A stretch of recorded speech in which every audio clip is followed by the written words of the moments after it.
ti marri me radhë. Po. Ne vazhdojmë e diskutojmë mbi fakti që Shqipëria është një autokraci.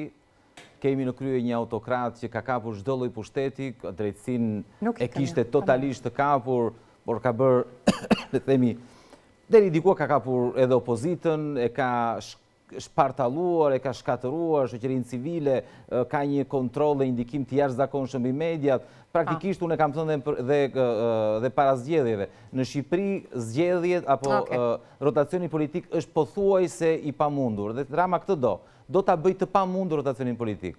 Tani, por ne do të flasim për zgjidhjen. Cila është zgjidhja?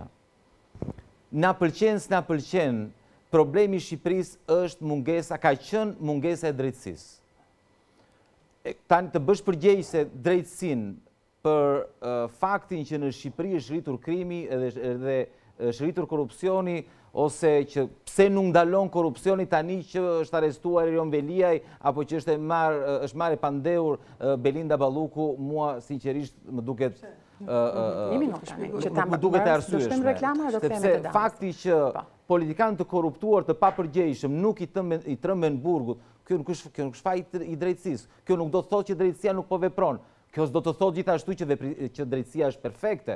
Absolutisht nuk po them këtë. Ajo që duhet të them është, e vetmja zgjidhje që kemi është drejtësia. E vetmja zgjidhje për një të ardhmë më të mirë për Shqipërinë, për të gjithë ne, për fëmijët tanë, është drejtësi që do të konsolidohet, do forcohet, si e parashikon. Është fundi i pandëshkueshmërisë. Kjo është. Nuk ka gjasa që të marrë kthes tjetër. Jo, nuk thash këtë. Jo, po pyes unë. Jo, nuk thash këtë. Mund të ndodhi edhe që Edi Rama ta kapi nesër drejtësinë. Ashtu si ka kapur, unë besoj për shembull që gjykata kushtetuese, kur duhet vendoste për Erion Veliajin, ka vendosur në favor të Edi Ramës me urdhër dhe për llogaritë e Edi Ramës. Po, zoti Beci. Ka një ndërhyrje zoti Beci. Zoti Shehaj, po drejt për drejti në konceptin e të gjithë pandëshkueshmërisë. Koncepti pandëshkueshmërisë, drejtësia nuk është krijuar me qëllimin e vetëm që të fusi në burg kryeministrin, zëvendës kryeministrit.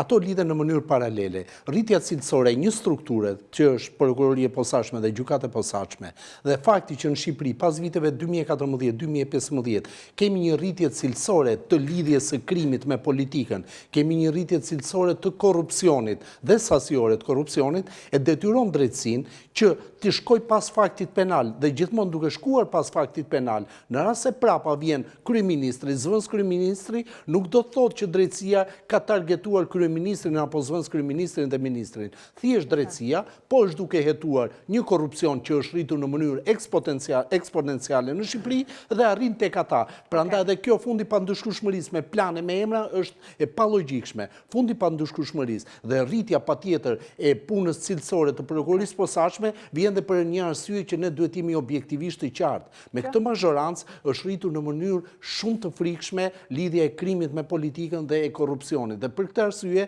si të thuash drejtësia ku do ta hedh dorën, do gjej patjetër dikë për ta arrestuar. Zoti Shehaj, se do ta mbyll me ty këtë pjesë të parë, po duhet ndjekim një material